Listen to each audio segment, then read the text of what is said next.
आप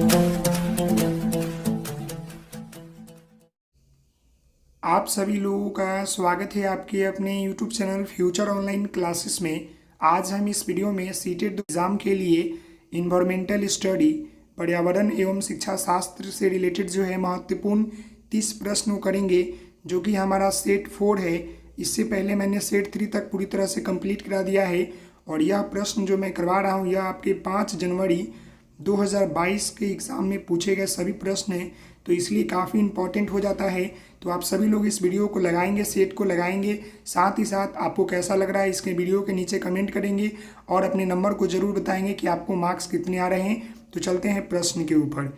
यहाँ पर आप देख सकते हैं पहला प्रश्न है कि तरुण भारत संघ की एक ऐसी संस्था है जो जल के संरक्षण के लिए कार्य करती है। इस संस्था के प्रधान निम्न में से एक है, सही विकल्प का चुनाव कीजिए।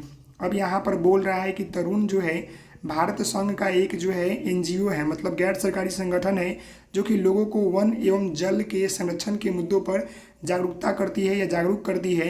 तो इसके वर्तमान में मतलब वर्तमान समय में इस संघ के देखिए, यह तरुण जो आपका संघ एक ऐसी संस्था है जो कि वन और जल के संरक्षण के लिए लोगों को जागरूक करती है। ये एक प्रकार का एनजीओ है। तो इस एनजीओ को जो है प्रधान कौन है इसके बारे में आपको बताना है। पहला आप देख लें मेघा पाटेकर, यहाँ पर है सुंदरलाल बहुगुणा, फिर यहाँ पर है राजेंद्र सिंह, पीसी जोशी। तो देखिए इसका आंसर जो होगा वो ऑप्शन आपका हो जाएगा सी नंबर। कहने का अर्थ है कि राजेंद्र सिंह जो है वर्तमान समय में तरुण भारत संघ के गैर सरकारी जो आपके संस्था है इनके अध्यक्ष हैं, इनके मतलब प्रधान हैं। और भारत में जो है राजेंद्र सिंह को इनको जो है क्या बोला जाता है, अन्य वर्डों में जो है जल पुरुष भी कहा जाता है। याद रखिएगा, जल पुरुष के रूप में भी जो है इन्हें जाना जाता है। समझ गए। अब हम बात कर ले, यहाँ पर एक सुंदरलाल बहुगुणा ऑप्शन में दिख रहा है, तो इनके बारे में तो आप सभी लोगों को मालूम होगा कि ये जो किसके मतलब प्रधान थे या किनको या कौन सा कार्य जो है स्टार्ट किए थे। तो चिपको आंदोलन जो है इन्होंने स्टार्ट किया था। याद रखिएगा, चिपको आंदोलन याद रखिएगा। अगला यहाँ पर मेघा पाटेकर है, इसके बारे में आपको प्रश्न पूछता है कि नर्मदा बचाओ आंदोलन, याद रखिएगा, नर्मदा बचाओ आंदोलन के प्रधान कौन थे या मतलब स्टार्टिंग किसने किया था।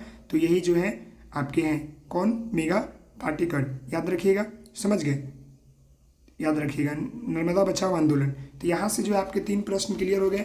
अगले प्रश्न की ओर बढ़ते हैं। तो देखिए अगला प्रश्न आपका यहाँ पर है कि 62 नंबर है कि देखिए प्रश्न को पहले समझिएगा तो आंसर आप इजी से कर लीजिएगा।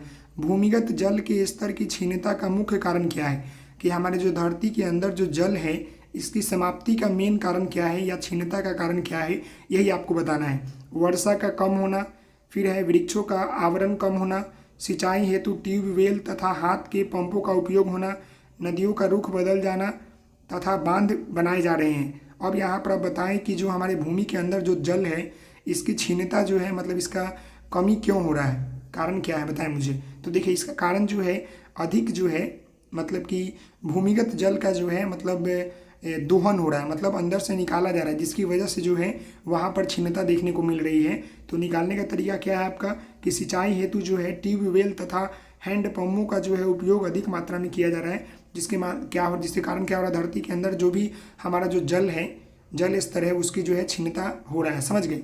तो इसका आंसर ऑप्शन सी हो जाएगा। अगले प्रश्न को यहाँ देख ही सकते हैं, 63 नंबर आपको यहाँ नजर आ रहा होगा कि यहाँ देख ले कि कई स्थानों पर अम्ल वर्षा जलीय विविधता को प्रभावित कर रही है। अम्ल वर्षा निम्न में से किन प्रमुख रसायनों के कारण होती है। अब ये जो है आपका साइंस का प्रश्न है और इजी प्रश्न है कि अम्ल वर्षा जो है किस रसायनों के कारण होती है। तो आपने पढ़ा भी होगा SO2 और NO2 के बारे में। NO2 के बारे में कहते हैं इसको नाइट्रिक अम्ल, इसको नाइट्रिक अम्ल बोलते हैं और इसको सल्फ्यूरिक अम्ल बोलते हैं। इसी के कारण जो होता है आपका अम्लीय वर्षा होता है। तो देखिए ऑप्शन में नाइट्रिक अम्ल और यहाँ पर आपको सल्फ्यूरिक अम्ल। कहने का अर्थ है कि ऑप्शन बी जो है आपका इसका आंसर सही हो जाएगा कि नाइट्रिक अम्ल मतलब कि NO2 और सल्फ्यूरिक अम्ल मतलब SO2 की वजह से जो है यही प्रमुख रसायन है जिनकी वजह से अम्ल वर्षा होती है। समझ गए। और जब एक और यहाँ पर महत्वपूर्ण बता दूं कि जब वर्षा जल का pH मान जो होता है 5 देखिए जब वर्षा जल का pH मान जो होता है 5.6 आपके से कम होता है तो अम्लीय वर्षा कहते हैं। समझ गए।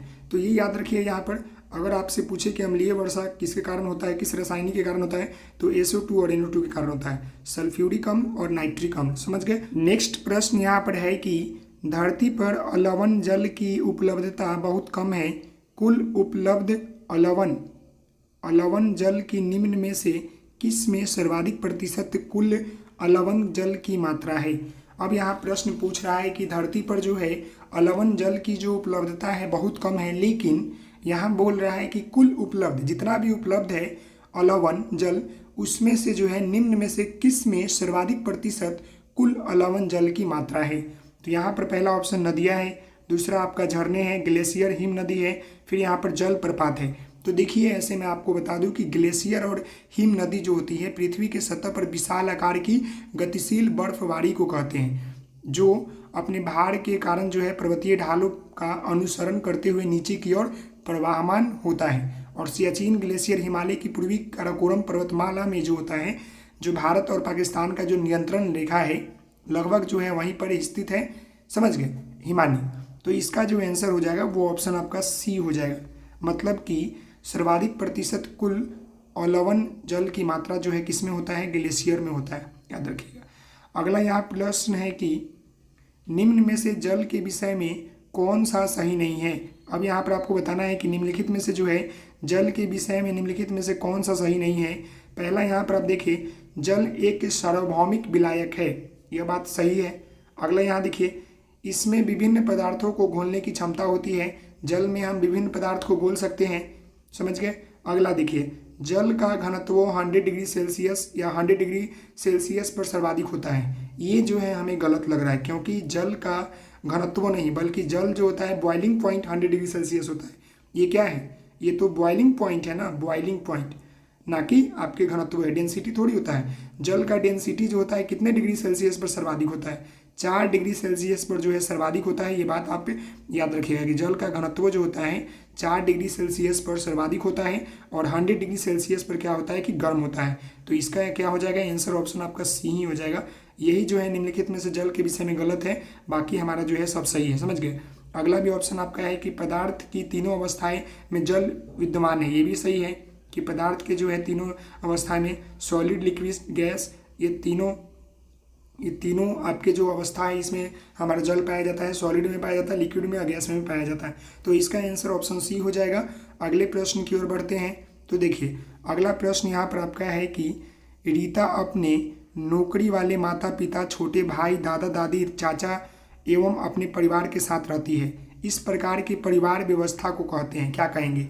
रीता जो है अपने नौकरी वाले माता पिता, छोटे भाई बहन, दादा दादी, चाचा एवं अन्य परिवारों के साथ रहती है। इस प्रकार की परिवार व्यवस्था को क्या कहेंगे। तो आपने पढ़ा होगा परिवार एवं मित्र के बारे में। तो 2 प्रकार के परिवार होते हैं, एक होते हैं आपके संयुक्त, एक होते हैं आपके क्या एकल, जिसमें संयुक्त में सभी लोग मतलब रहते हैं। तो इसका आंसर क्या होगा बताएं मुझे।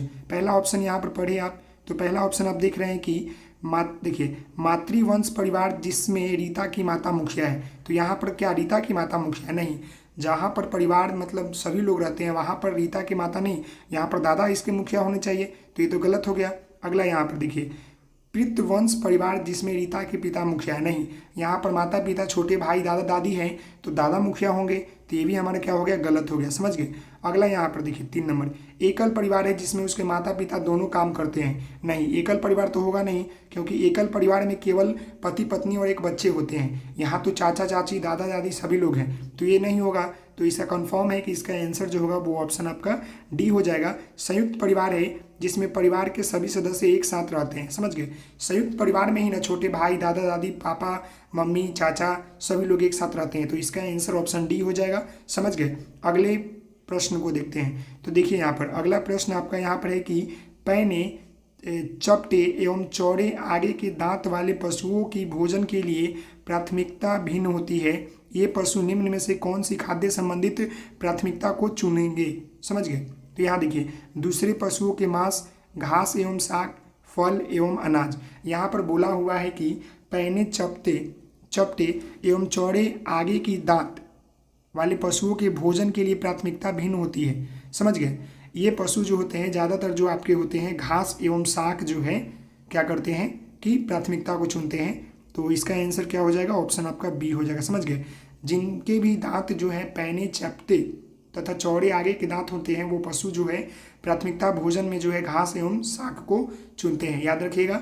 अगला यहाँ प्रश्न आपका है कि जो पौधे खारे जल वाले क्षेत्रों में उगते हैं उन्हें कहा जाता है खारे जल। समझ गए।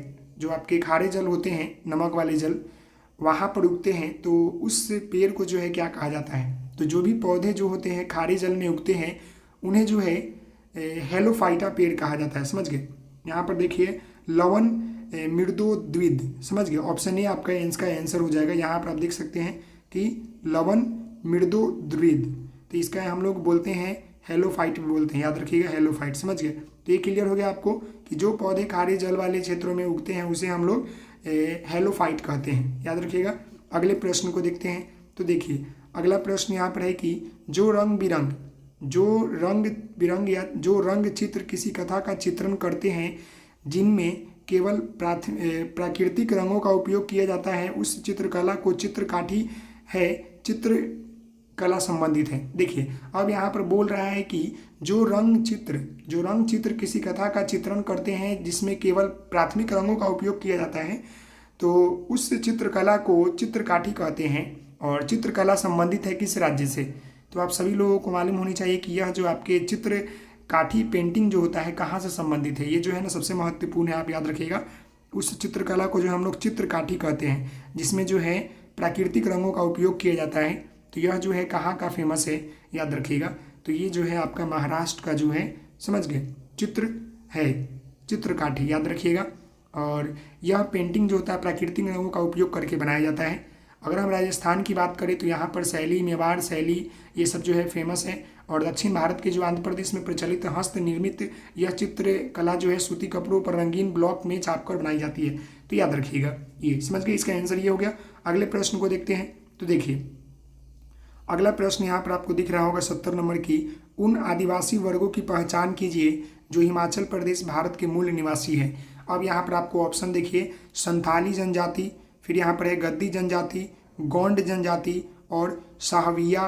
देखिए सहाविया जनजाति। यह 4 जनजाति में से आपको बताना है कि उन जनजाति वर्गों की पहचान कीजिए जो हिमाचल प्रदेश भारत के मूल निवासी है। तो बताएं हिमाचल प्रदेश जो भारत के मूल निवासी है उसमें वहाँ कौन से जनजाति जो है पाए जाते हैं। तो वहाँ जो है गद्दी जनजाति, जो आपका गद्दी जनजाति है वो पाए जाते हैं, याद रखिएगा। सबसे महत्वपूर्ण प्रश्न है, याद रखिएगा। अगर हम बात कर ले संथाली जनजाति की तो ये जो होता है आपको कहाँ पर पाए जाते हैं। तो ये जो है आपका झारखंड में पाए जाते हैं, याद रखिएगा। गोंड जनजाति आपका जो है छत्तीसगढ़ का है। कहाँ पर का है, छत्तीसगढ़ का, याद कर लीजिएगा ताकि ये सब प्रश्न जो है आपसे पूछे जाते हैं। और ये जो आपका है सहाविया जनजाति जो है ये आपका, या सहरिया जनजाति जो है यह आपका राजस्थान का है। कहाँ का है, राजस्थान का। यहाँ पर 3 प्रश्न आप क्लियर हो गए। पहला तो उन आदिवासी वर्गों की पहचान कीजिए जो हिमाचल प्रदेश भारत के मूल निवासी है, तो वह जो है आपके गद्दी जनजाति है। और संथाली जनजाति जो होते हैं झारखंड में पाए जाते हैं, गोंड जनजाति जो होते हैं छत्तीसगढ़ में, और आपके सहाविया जनजाति जो होते हैं आपके राजस्थान में पाए जाते हैं। तो ये प्रश्न आपको क्लियर हो गया। अगले प्रश्न को यहाँ देखिए 71 नंबर, निम्न में से कौन सा, अगला प्रश्न ये है कि निम्न में से कौन सा मिजोरम का सबसे प्राचीन नृत्य है। नृत्य से भी जो है आपको प्रश्न देखने को मिलते हैं। तो मिजोरम का जो है आपको नृत्य बताना है। देखिए सत्रिया नृत्य पहला ऑप्शन, राउफ नृत्य और चिराओ नृत्य और गरबा नृत्य। तो देखिए यहाँ पर आपको सब याद होना चाहिए। तो इसका आंसर जो होगा मैं आपको बता दूं क्या होगा, चिराओ नृत्य जो है मिजोरम का प्राचीन नृत्य है। समझ गए। इसका आंसर हो जाएगा आपका चिराओ नृत्य। अगर हम बात करें कि सत्रिया नृत्य के बारे में तो यह जो है आपका असम का फेमस, याद रखिएगा, असम का ये। और अगर राउफ जो है तो राउफ जो है बहुत जगह का है, जम्मू कश्मीर का भी है, समझ गए, जम्मू कश्मीर का है, पश्चिम बंगाल का भी राउफ होता है। गरबा जो होता है ये तो आप सभी लोगों को मालूम होगा कि ये गुजरात का होता है, समझ गए। अगर आपसे पूछता डांडिया तो डांडिया भी जो है आपका गुजरात का ही होता है, याद रखिएगा। अगर हम बात कर ले गुजरात अहमदाबाद में ज़्यादा खेले जाते हैं। गरबा पूछ ले तो गरबा तो हो गया गुजरात का। अगर लावनी तमाशा पूछेगा तो महाराष्ट्र बोलेंगे, याद रखिएगा। और भांगड़ा जो होता है पंजाब का होता है, गिद्धा भी जो होता है पंजाब का होता है। ये इंपॉर्टेंट है जो कि मैंने आपको बता दिया। अगले प्रश्न को यहाँ पर देखिए 72 नंबर प्रश्न बोल रहा है कि भारत का सबसे बड़ा रेल मार्ग कौन सा है। ये तो जो बच्चे जीके पढ़ते हैं उनको तो रियल में मालूम होगा कि भारत का जो है सबसे बड़ा रेल मार्ग जो है कौन है? कश्मीर से बेंगलोर, पहला ऑप्शन देखिए। दूसरा डिब्रूगढ़ से कन्याकुमारी, मिजोरम से गुजरात और महाराष्ट्र से मणिपुर। तो देखिए भारत का जो है सबसे बड़ा जो रेल मार्ग है वो आपका जो है डिब्रूगढ़ से जो है कन्याकुमारी है, समझ गए। डिब्रूगढ़ से कन्याकुमारी सबसे बड़ा जो है यह क्या है? रेल मार्ग है। और इसका कितना किलोमीटर का है वो मैं आपको बता दूं, 4233 किलोमीटर इसकी दूरी है, याद रखिएगा। और विवेक एक्सप्रेस भारत की सबसे लंबी दूरी तय करने वाली ट्रेन है, मतलब ये जो है आपका है कौन सा है? विवेक एक्सप्रेस, ये भी याद रखिएगा, विवेक एक्सप्रेस। काफ़ी इंपॉर्टेंट मैं बता रहा हूँ, एक्सप्रेस हो गया यहाँ पर। आगे की बात कर ले कि विवेक एक्सप्रेस जो है आपके 2012 में लॉन्च किया गया था। 2011 और 2012 के बीच में जो है ये चलाया गया था। किनके जन्मदिन के ऊपर? तो यह जो है आपके स्वामी विवेकानंद के ऊपर, स्वामी विवेकानंद जी के जन्मदिन के ऊपर, 150वां जन्मदिन के ऊपर जो है इसे क्या किया गया था? रेलवे बजट में पास किया गया था, याद रखिएगा, विवेकानंद के ऊपर। कितने जयंती पर? 150वां। तो यहाँ पर देखिए बहुत सारा प्रश्न आ गया कि भारतवर्ष का सबसे रेल बड़ा मार्ग कौन सा है? तो डिब्रूगढ़ से कन्याकुमारी, जिसकी लंबाई जो है कितनी है? मतलब उसका 4233 किलोमीटर। विवेक एक्सप्रेस जो है सबसे लंबा तय करने वाली ट्रेन है, जो कि 2011 और 12 में जो है इसे मतलब पारित किया गया था, जो कि स्वामी विवेकानंद के 150वां जन्मदिवस पर, समझ गए। ये काफ़ी महत्वपूर्ण प्रश्न मैंने आपको बताया है। अगले प्रश्न की ओर बढ़ते हैं। तो देखिए अगला प्रश्न यहाँ पर ये भी इंपॉर्टेंट है आपका प्रश्न कि कल्पना चावला के बारे में आप सभी लोगों ने पढ़ा होगा, और अगर एनसीईआरटी पढ़ते हैं तो उसमें भी जो है कल्पना चावला के बारे में बात कही गई है। तो कल्पना चावला एक भारतीय मूल की अमेरिकी अंतरिक्ष यात्री का निधन अंतरिक्ष यान में किस वर्ष हुआ था? यहाँ पर आप सभी लोगों को मालूम है कि कल्पना चावला जो है भारत की रहने वाली थी, लेकिन वो जो है अमेरिका में जाने के बाद अमेरिका में ही बस गई। तो वहाँ पर जो क्या हुआ कि वह जो है अमेरिकी अंतरिक्ष यात्री बनी। तो वह जो है किस वर्ष उनकी मृत्यु हो गई, ये महत्वपूर्ण चीज़ है, समझ गए। तो कल्पना चावला एक जो है भारतीय मूल की अमेरिकी अंतरिक्ष यात्री है, जिनका निधन जो है 1 फरवरी, याद रखिएगा, 1 फरवरी 2003 को हो गया था, समझ गए। जब ये मतलब 16 दिन के बिताने के बाद, 16 दिन मतलब अंतरिक्ष में बिताने के बाद जब ये वापस लौट रहे थे तो दुर्घटनाग्रस्त होने की वजह से यह जो है मृत्यु हो गई थी इनकी। 6 लोगों के साथ में अन्य मृत्यु हुई थी, याद रखिएगा। कल्पना चावला जो है 2 बार अंतरिक्ष यात्रा करने वाली पहली भारतीय महिला है। अगर आपसे पूछे कि अंतरिक्ष में जाने वाली पहली महिला कौन है तो कल्पना चावला है। कितनी बार गई है? तो 2 बार अंतरिक्ष में जाने वाली पहली महिला है। और भारत की मतलब इनका जन्म हुआ था, लेकिन वह अमेरिकी अंतरिक्ष यात्री कहलाती है। और इनका मृत्यु जो है 1 फरवरी 2003 को हुआ था दुर्घटनाग्रस्त होने के कारण, और यह 16 दिन अंतरिक्ष में बिताई थी जब इनकी मृत्यु हुई थी। तो ये काफ़ी महत्वपूर्ण प्रश्न जो कि मैंने अभी आपको बताया। अगला यहाँ प्रश्न आपका है कि देखिए पक्षी विभिन्न प्रकार के घोंसले बनाते हैं तथा घोंसले बनाने के लिए विभिन्न स्थानों का चुनाव करते हैं। निम्न में से कौन सी पक्षी पेड़ के तनों में अपनी घोंसला बनाते हैं? कौवे, और यहाँ पर है बसंत गौरी या बारबेट, या शकरखोरा, सनबर्ड, या दर्जिन। तो देखिए इसका आंसर जो होगा वो मैं आपको बता दूं कि इसका आंसर जो होगा वो ऑप्शन क्या होगा, मैं आपको बता दूं, वो जो होगा बसंत गौरी बारबेट पक्षी, जो कि क्या करता है कि घोंसला बनाने के लिए विभिन्न स्थानों को चुनाव करता है। और निम्न में से जो है यह पक्षी जो होता है पेड़ के तनों में जो है अपना घोंसला बनाता है। ये पेड़ जो होता है ना, इसके तनों में जो है घोंसला बनाता है, याद रखिएगा। तो वो कौन सा पक्षी है? तो ये जो है बसंत गौरी है, बारबेट है, याद रखिए। समझ गए मेरी बातों को? ये बातें आपको समझ में आई। आगे की बात कर लें कि दुनिया का सबसे सुंदर पक्षी जो होता है गार्डन फिंटेज पहले स्थान पर आता है, समझ गए। अब बसंत गौरा जो होता है कीड़ा खाकर वाले एक पक्षी है जो बसंत और वर्षा के प्राय आम के पेड़ों पर रहता है, याद रखिएगा। और ये अपना घोंसला जो होता है तनों में बना देता है। और दर्जन पक्षी जो होता है ये तो है जैसे दर्जन की तरह सिलाई करता है पत्तों को, उसमें रहता है ये पत्तों को, समझ गए। शकरखोरा और सनबर्ड ये भी जो होता है पेड़ की स्ट्रीम में ही रहता है। और कौवा जो होता है पेड़ के सबसे ऊपर वाला डाली में रहता है, सबसे ऊपर वाला डाली में जो है कौवा अपना घोंसला बनाता है, याद रखिएगा ये प्रश्न, समझ गए। तो यहाँ से क्लियर हो गया। अगले प्रश्न की ओर बढ़ते हैं। तो देखिए अगला प्रश्न यहाँ पर है कि आपका प्रश्न बोल रहा है काफ़ी महत्वपूर्ण कि वैश्विक महामारी के समय डॉक्टरों ने विटामिन सी से भरपूर भोजन ग्रहण करने की मात्रा बढ़ाने के लिए कहा, क्योंकि। अब यहाँ पर प्रश्न आपके साइंस का आ गया कि विटामिन सी का मात्रा बढ़ाने के लिए डॉक्टर क्यों कहा। तो अगर आपसे कोई पूछता है कि विटामिन सी जो है आपका जो विटामिन सी है यह कहाँ पाया जाता है प्रचुर मात्रा में, तो याद रखिएगा आंवला में पाया जाता है, आंवला में और आपका नींबू में, समझ गए, याद रखिएगा। खट्टे रसदार फल जो होते हैं, आंवला होते हैं, नारंगी होते हैं, नींबू होते हैं, तो उसमें विटामिन सी का जो है अच्छा स्रोत माना जाता है। और विटामिन सी जो होता है हमारे शरीर में जो है तो मतलब ज़रूरत मतलब क्या बोलते हैं तत्व है, क्योंकि यह हमें जो है एंटीऑक्सीडेशन जो कनेक्टिव टिश्यू होते हैं उसको बेहतरीन बनाता है, साथ ही साथ जोड़ों को सपोर्ट देने का कार्य करता है।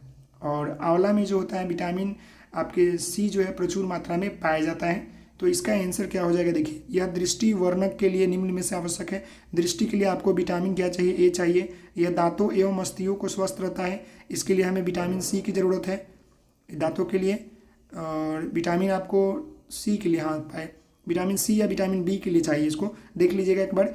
इससे भूख बढ़ती है, यह संक्रमक के विरुद्ध लड़ने की ताकत प्रदान करता है। तो इसका जो आंसर होगा, इसका आंसर होगा ऑप्शन आपका डी हो जाएगा, समझ गए। यह जो होता है संक्रमक के विरुद्ध लड़ने की ताकत प्रदान करती है विटामिन सी। और विटामिन सी जो होता है पानी में घुल जाता है, बाकी आपके विटामिन ए के बी भी जो होता है पानी में घुलता है, बाकी सब वसा में घुलने वाला विटामिन है। और विटामिन सी जो है आपके प्रचुर मात्रा में आंवला और नींबू में पाए जाते हैं, याद रखिएगा। अगले प्रश्न को यहाँ देखते हैं। तो देखिए अगला प्रश्न आपका यहाँ पर है कि जो भोजन हम खाते हैं उनका शरीर के अंदर क्या होता है। कक्षा 5 के विद्यार्थियों के इस विषय पर चर्चा करने के लिए शिक्षक ने कहा, शिक्षक का उद्देश्य क्या है। जो भोजन हम खाते हैं उसका शरीर के अंदर क्या होता है। कक्षा 5 के विद्यार्थियों ने इस विषय पर चर्चा करने के लिए कहा, शिक्षक ने कहा। और शिक्षक का उद्देश्य क्या है बताइए। यहाँ पर पहला ऑप्शन देखिए, पाचन क्रिया, वैज्ञानिक परिवर्तनों के विषय में विद्यार्थियों को कल्पनाशीलता का विकास करना, प्रश्न के सही उत्तर प्रतिदिन करने में विद्यार्थियों की मदद करना, विद्यार्थियों के अंतर्बोधित विचारों का अन्वेषण करना, उपयुक्त सभी।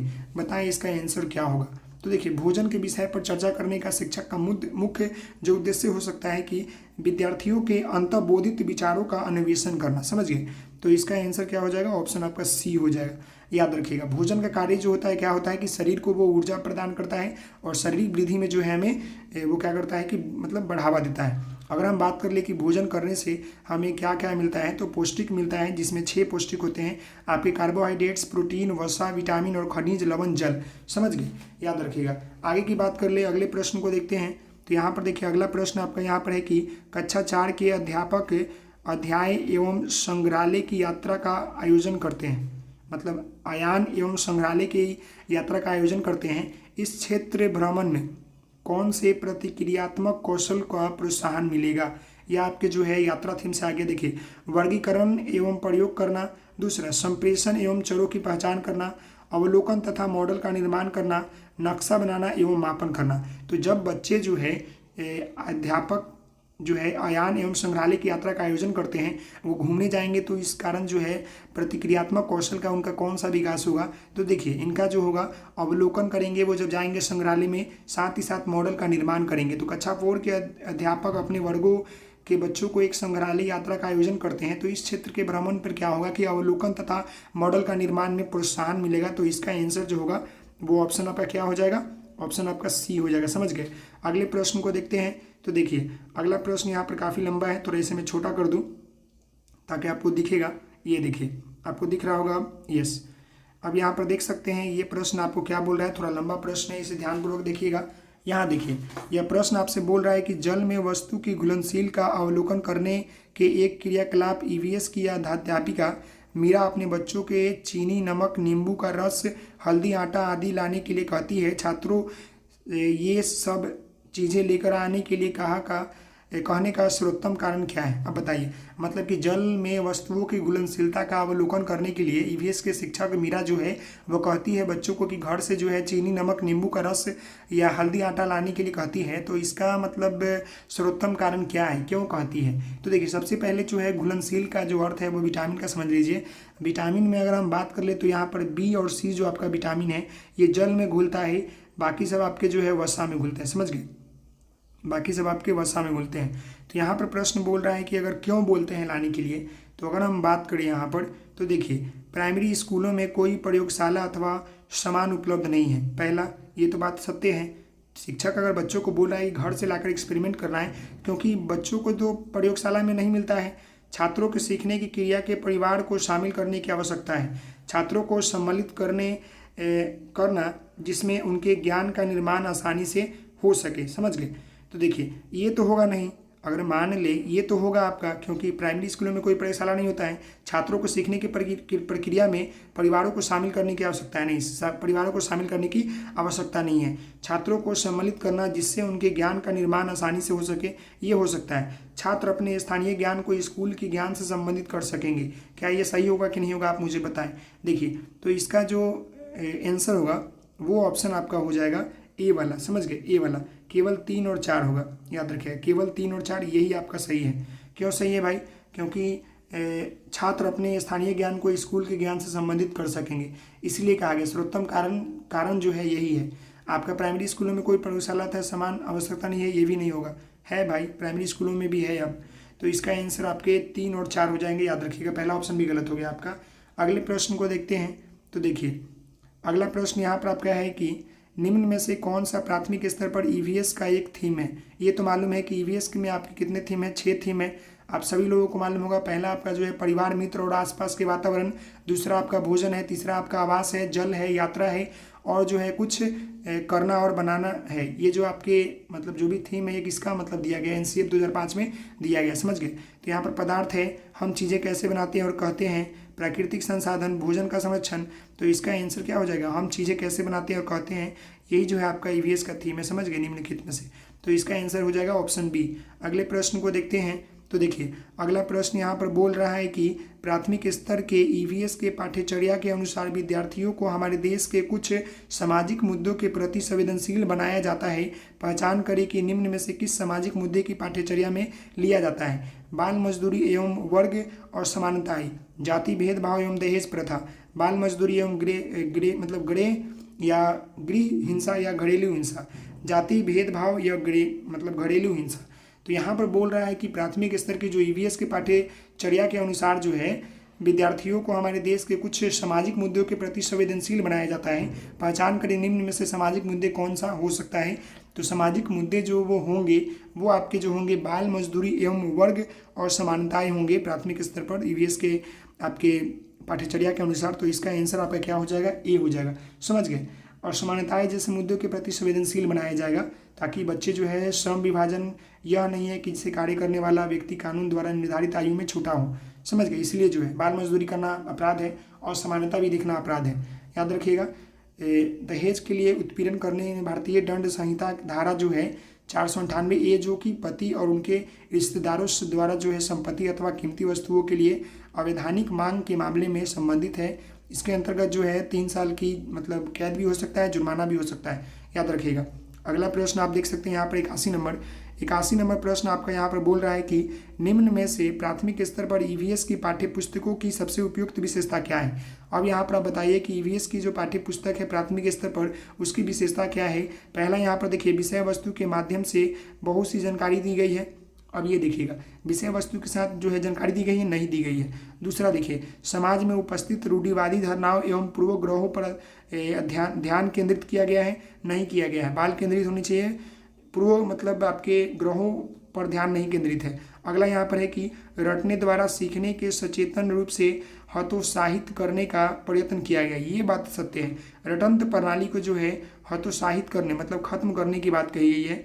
अगला यहाँ पर है सीखने सिखाने के साधन के रूप में केवल पाठ्य पुस्तक का उपयोग ही शिक्षकों द्वारा होता है, नहीं, केवल पाठ्य पुस्तकों का उपयोग नहीं होता है, बल्कि बहुत सारी गतिविधियाँ, बहुत सारी विधियों का प्रयोग होता है, बहुत सारे आपके टीएलएम का प्रयोग होता है, समझ गए। तो इसका आंसर ऑप्शन आपका सी हो जाएगा।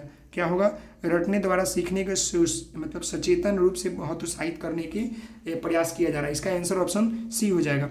अगले प्रश्न को देखते हैं। तो देखिए, अगला प्रश्न यहाँ पर है कि ईवीएस की पाठ्य पुस्तकों में कहानियाँ एवं वर्णन का उपयोग करने का सबसे उपयुक्त कारण निम्न में से कौन है। ईवीएस के पाठ्य पुस्तकों में कहानियाँ का वर्णन करना और उसके उपयुक्त कारण जो है निम्न में से कौन सा है। ऑप्शन यहाँ देख ले कि पहला क्या है कि यहाँ पर देखें, कहानी अथवा वर्णों के पात्रों के साथ विद्यार्थियों आसानी से तद्भुतानुसार का अनुभव कर सकेंगे। दूसरा, विद्यालयों को स्वयं कहानियों एवं वर्णों को पढ़ने में आनंद आता है। तीसरा, कहानियों एवं वर्णों के माध्यम से शिक्षकों को पाठ संपादित करना आसान लगता है। शिक्षक आपके विषय वस्तु को आसानी से नाटक की भूमिका रूपांतरित कर सकेंगे। तो इसका आंसर क्या होगा कि ईवीएस की जो पाठ्य पुस्तकें हैं उसमें कहानियाँ एवं वर्णन का उपयोग जो है करने का सबसे उपयुक्त जो है कारण क्या है, आप मुझे बताएं। तो देखिए सबसे उपयुक्त जो कारण है वो आपका ए नंबर इसका आंसर हो जाएगा कि कहानियाँ अथवा वर्णन से पात्रों के साथ विद्यार्थियों आसानी से तदानुभूत का अनुभव कर सकेंगे। तो इसका आंसर ऑप्शन ए हो जाएगा। अगले प्रश्न को देखते हैं। तो देखिए अगला प्रश्न यहाँ पर आपका है कि निम्न में से किस आवृत्ति का मूल्यांकन ईवीएस के सीखने के लिए उपयुक्त है। निम्न में से जो है किस आवृत्ति का मूल्यांकन जो है ईवीएस के सीखने के लिए उपयुक्त है। प्रतिदिन मूल्यांकन करना या दूसरा प्रति माह, 6 महीने में, वर्ष के अंत में, बताएं मुझे। ये तो काफ़ी इंपॉर्टेंट क्वेश्चन है। तो आप सभी लोगों को मालूम है कि ईवीएस जो भी ईवीएस का मूल्यांकन होता है, आवृत्ति का मूल्यांकन होता है सीखने के लिए उपयुक्त, वो प्रतिदिन होता है। तो इसका आंसर क्या हो जाएगा, ऑप्शन आपका ए हो जाएगा, याद रखिएगा। अगला प्रश्न यहाँ पर है कि एक ईवीएस की अध्यापिका मीरा को शांत कक्षा पसंद है तथा वो अपने विद्यार्थियों को कहती है कि वे बैठकर अपना कार्य करें। उसके विद्यार्थी निम्न में से किससे वंचित रहेंगे। बहुबुद्धि, अवलोकन से सीखना, व्यक्तिगत सीखना, सहपाठी द्वारा सीखना। देखिए एक मीरा है, मतलब अध्यापक है, अध्यापिका है, वो आपके ईवीएस की, वो उसे शांत कक्षा पसंद है और बच्चों को जो है वो कहती है कि आप लोग शांत बैठकर अपना अपना कार्य करें। तो इससे बच्चों में जो है किस चीज़ से वंचित रह जाएंगे। बच्चे जब हल्ला भी करते हैं ना तो बहुत कुछ सीखते हैं। ऑप्शन देखिए, बहुबुद्धि, अवलोकन से सीखना, व्यक्तिगत सीखना, सहपाठी द्वारा सीखना। जब वो दूसरे से हल्ला नहीं करेंगे, बात नहीं करेंगे, तो वह कैसे सीखेंगे। तो इसका आंसर आपका ऑप्शन डी हो जाएगा, मतलब कि वह जो है सहपाठी द्वारा सीखना से वंचित रह जाते हैं, समझ गए। तो इसका आंसर ऑप्शन डी हो जाएगा। अगले प्रश्न को देखते हैं। तो देखिए अगला प्रश्न यहाँ पर बोल रहा है कि शिक्षक द्वारा पूछे गए प्रश्नों के उत्तर के लिए निम्न में से कौन सी युक्तियाँ विद्यार्थियों के आकलन के लिए सही है। अब यहाँ पर बताइए कि शिक्षकों द्वारा प्रश्न पूछे गए हैं, उत्तर के लिए निम्न में से कौन सी युक्तियाँ जो है विद्यार्थियों के आकलन के लिए सही है। पहला, उत्तरों का मूल्यांकन सही या गलत के रूप में तथा उनके अंक संख्यात्मक हो। उत्तरों में छात्रों के मूल विचारों का मूल्यांकन गुणात्मक हो, छात्रों के अनुभवों का मूल्यांकन गुणात्मक हो। देखिए तो शिक्षक द्वारा पूछे गए प्रश्नों के उत्तर के लिए निम्न में से जो युक्तियाँ विद्यार्थियों के लिए आकलन के लिए सही है वो क्या है, आप मुझे बताएं। तो देखिए वह जो है आपका उत्तरों में छात्रों के मूल विचारों का मूल्यांकन क्या हो, गुणात्मक हो। समझ ली, उत्तरों का मूल्यांकन सही या गलत के रूप में तथा उनके अंक संख्यात्मक हो। जब भी तथा लग जाए या सही या गलत की बात की जाए तो वहाँ पर जो है टैग बढ़ा जाता है, जहाँ पर नहीं होगा तो ये जो हो जाएगा। दूसरा बात कर ले, छात्रों के अनुभवों का मूल्यांकन गुणात्मक हो, गुणात्मक की बात की जा रही है, तो इसका आंसर ऑप्शन आपका सी हो जाएगा, याद रखिएगा। अगले प्रश्न को देखते हैं। तो देखिए अगला प्रश्न यहाँ पर आपको दिख रहा है, यहाँ पर अगला प्रश्न है कि देखिए अगला प्रश्न, भोजन विषय पढ़ते हुए सुनीता एक पर्यावरण अध्यापिका से निम्नलिखित में से कौन सी युक्ति छात्रों के अन्वेषण प्रवृत्ति को बढ़ावा देगा। देखिए भोजन विषय पढ़ते हुए सुनीता एक पर्यावरण अध्यापिका की निम्नलिखित में से कौन सी युक्ति छात्रों के अन्वेषण प्रवृत्ति को बढ़ावा देगा। पहला यहाँ पर देखिए, अच्छा स्वास्थ्य बनाए रखने के लिए जिन छात्र क्या खाएं इनके लिए निर्देशन। अगला है, छात्रों को विभिन्न क्षेत्रों के भोजन पदार्थ के चित्र का संग्रहण। तीसरा है, भोजन के विभिन्न स्रोतों के चित्र दिखाना। चौथा आपका जो है, छात्रों के परिवार व समुदाय के सदस्यों के भोजन की विविधता की पसंद नापसंद पर चर्चा के लिए प्रेरित करना। तो यहाँ पर बोल रहा है प्रश्न कि भोजन विषय पढ़ते हुए सुनीता एक पर्यावरण अध्यापिका की निम्नलिखित में से कौन सी युक्ति छात्रों के अन्वेषण प्रवृत्ति को बढ़ावा देगी। तो वह जो है आपका है, छात्रों के परिवार व समुदाय के सदस्यों से भोजन की विविधता की पसंद नापसंद पर चर्चा के लिए प्रेरित करना। यही जो है छात्रों के अन्वेषण प्रवृत्ति को बढ़ावा देगी। तो इसका आंसर ऑप्शन डी हो जाएगा। अगला प्रश्न यहाँ पर है आपका 87 नंबर। तो यहाँ देखिए, यहाँ पर ये काफ़ी इंपॉर्टेंट प्रश्न है कि रोनाल्ड रॉस की कहानी को पर्यावरण अध्ययन की पाठ्यपुस्तकों में स्थान दिया गया है, इसे स्थान देने का उद्देश्य क्या है। अगर यहाँ पर प्रश्न पूछ ले कि रोनाल्ड रॉस कौन थे, सबसे महत्वपूर्ण प्रश्न, तो आप क्या बोलेंगे कि यह जो है विद्यार्थियों के लिए जो है खोज प्रेरित करने के लिए जो है इन्होंने जो है, रोनाल्ड रॉस जो है एक वैज्ञानिक थे जिन्होंने जो है मलेरिया और मच्छर के ऊपर जो है एक्सपेरिमेंट किया था। तो यहाँ पर ऑप्शन देखिए, विद्यार्थियों को खोज के लिए प्रेरित करते हैं, ये बात सत्य है। यह जो है विद्यार्थियों को खोज करने के लिए प्रेरित करते हैं। विद्यार्थियों को मलेरिया और मच्छर से संबंध जोड़ने में सहायता करना, ये भी बात सत्य है। वैज्ञानिक कैसे कार्य करते हैं को दृष्टि करना, ये जो बात है आपका मुझे लग रहा है गलत है, समझ गए। देखिए वैज्ञानिक कैसे कार्य करते हैं, नहीं ये भी ठीक है, ये भी क्यों ठीक है कि वैज्ञानिक कैसे कार्य करते हैं को दृष्टिगत करना, ये भी सही है। तो आपका आंसर ऑप्शन आपका डी हो जाएगा, 1, 2 और 3, समझ गए, 1, 2 और 3 ये भी आपका सही है। अगले प्रश्न को देखते हैं। तो देखिए अगला प्रश्न यहाँ पर आपका है कि निम्नलिखित वाक्यों में से इकाइयों योजना के लिए सबसे उचित विशेषता पहचानिए। इकाई योजना के लिए जो है सबसे उचित व्यवस्था क्या होगा, यह विशेषता पहचानिए। पहला यहाँ देखिए, यह पाठ के 10 से अधिक पाठ योजना का संग्रहण है। दूसरा, प्रत्येक पाठ के लिए सीखने सिखाने की जो क्रियाकलाप का ब्यौरा होता है वो। तीसरा, यह विषय वस्तु के बड़े भाग की गहन योजना है। अगला, आदर्श रूप में यह 10 से अधिक पाठ्य योजना का संकलन है। तो देखिए निम्नलिखित वाक्यों में से इकाई योजना के सबसे उचित विशेषता पहचानने के लिए जो है यह है कि निम्नलिखित में से जो है आपके यह विषय वस्तुओं के बड़े भाग की गहन योजना है। समझ गए, यह विषय वस्तुओं के बड़े भाग की जो है गहन मतलब योजना है। तो इसका आंसर ऑप्शन आपका सी हो जाएगा। अगले प्रश्न को देख लेते हैं। तो देखिए अगला प्रश्न है कि निम्नलिखित में से कौन सी युक्ति भाषा सीखने में कठिनाइयों वाले विद्यार्थियों को पर्यावरण अध्ययन सीखने के लिए सबसे उचित है। यहाँ बोल रहा है कि निम्नलिखित में से कौन सी युक्ति भाषा सीखने में कठिनाइयों वाले विद्यार्थियों को पर्यावरण अध्ययन सीखने के लिए सबसे उचित है। पहला यहाँ पर देख ले, उन्हें स्पर्शीय स्वरूप में या बड़े बड़े अक्षर को अंकित शिक्षण सामग्री दी जाए। अब यहाँ पर बात देखिएगा, यहाँ पर प्रश्न आपसे बोल रहा है कि निम्नलिखित में से कौन सी युक्ति भाषा सीखने में कठिनाइयों वाले विद्यार्थियों को पर्यावरण अध्ययन सीखने के लिए सबसे उचित मानी जाती है। अब मान ली कि जो बच्चे देख नहीं पाएंगे, जो बच्चे सुन नहीं पाएंगे, तो उनके लिए कौन सा जो है उचित व्यवस्था है। पहला देखिए, उन्हें स्पर्शीय स्वरूप या बड़े बड़े अक्षरों से अंकित शिक्षण सामग्री दी जाए। अवधारणाओं की व्याख्या बड़े बड़े चित्रों, ठोस वस्तुओं और क्रियाकलापों के साथ की जाए। श्रवण सामग्री के रूप में पाठ्य पुस्तक वस्तु देना। विद्यार्थियों को कक्षा में प्रथम पंक्ति में बैठाकर प्रबंध किया जाना, ये गलत है, ये भी गलत है, ये भी गलत है। इसका जो आंसर होगा वो ऑप्शन आपका बी हो जाएगा। उसे सामान देने की जरूरत नहीं है, ना ही उसे आगे बैठाने की जरूरत है, ना ही उसे बड़े बड़े अक्षरों के अंकित शिक्षण सामग्री दी जाना चाहिए। उसे जो है अवधारणाओं की व्याख्या दे, बड़े बड़े चित्रों से, ठोस वस्तुओं से, क्रियाकलापों के साथ उचित किया जाए। समझ गए, तो इसका आंसर ऑप्शन बी हो जाएगा। अब हम इसके अंतिम प्रश्न को देखते हैं, जो कि हमारा इसका अंतिम प्रश्न है। आप सभी लोग कमेंट करेंगे कि आपको कितने नंबर आ रहे हैं। यहाँ देखिए अगला प्रश्न ये है कि आपको थीम यात्रा में बिछेंद्री पाल की पर्वतरोहण के अनुसार, देखिए बिछेंद्री पाल के पर्वतरोहण के अनुसार वर्णन को सम्मिलित किया जाता है। इन्हें सम्मिलित करने का क्या कारण हो सकते हैं। पहला यहाँ पर देख सकते हैं, यह अध्याय लिंग रूढ़िवाद के प्रति चुनौती है। दूसरा, यह अध्याय पर्वत की ऊंची चोटियों को मापने पहुंचने की आई चुनौतियां का वर्णन है। तीसरा, यह अध्याय सामूहिक कार्य के महत्व की व्याख्या है। अगला, यह अध्याय एक अनुकरणीय आदर्श को प्रस्तुत करता है। तो इसका आंसर क्या होगा आप मुझे बताएं। तो देखिए इसका आंसर जो हो जाएगा वो ऑप्शन आपका जो हो जाएगा ए हो जाएगा। 1 2 3 4 ये सभी सही है। समझ गए कि यह जो थीम यात्रा जो बिछेंद्री पाल वाला है, इससे यह बोलता है कि यह अध्याय जो है लिंग रूढ़िवाद को जो है प्रति चुनौती है। लिंग रूढ़िवाद के प्रति चुनौती है कि लड़की होकर भी उतना ऊपर चढ़ गई, प्रथम बार चढ़ गए। समझ गए, लड़के होकर नहीं, तो रूढ़िवादी के लिए है कि लड़की कुछ नहीं कर सकती, लड़की कर सकते हैं, दोनों कर सकते हैं। ये रूढ़िवादी खत्म होगी। यह अध्याय जो है पर्वतों की ऊंची चोटी को मापने पहुंचने में आई चुनौतियां का वर्णन है। बिछेंद्री पाल को जाने में कितनी चुनौतियों का सामना करना इसमें बात की गई है। यह अध्याय सामूहिक कार्य करने की भी जो है बात की गई है, क्योंकि पर्वत पर चढ़ना एक से काम नहीं होता, यहाँ पर समूह में लोग चढ़ते हैं। समझ गए, तो वर्क जो आपके ग्रुप वर्क होते हैं उसके ऊपर भी जो व्याख्या करता है। अगला यहाँ पर यह अध्याय एक अनुकरणीय आदर्श को क्या बोलती है प्रदर्शित करती है। तो ये भी सही है, इसका आंसर ऑप्शन आपका ए हो जाएगा। समझ गए, 1 2 3 4 ये। तो आशा करता हूँ कि ये प्रश्न आपको 90 प्रश्न जो था, मतलब 30 प्रश्न थे, काफ़ी महत्वपूर्ण आपको लगा होगा 90 नंबर क्वेश्चन तक। तो आप लोग कमेंट करके मुझे बताएंगे आपको कितने नंबर आ रहे हैं, क्योंकि सीटेट 2022 के एग्जाम के लिए काफ़ी महत्वपूर्ण प्रश्न है। तो आशा करता हूँ कि ये वीडियो प्रश्न आपको समझ में आया होगा। तो मिलते हैं नेक्स्ट वीडियो में, तब तक के लिए धन्यवाद। Thank you so much. जय हिंद, जय भारत।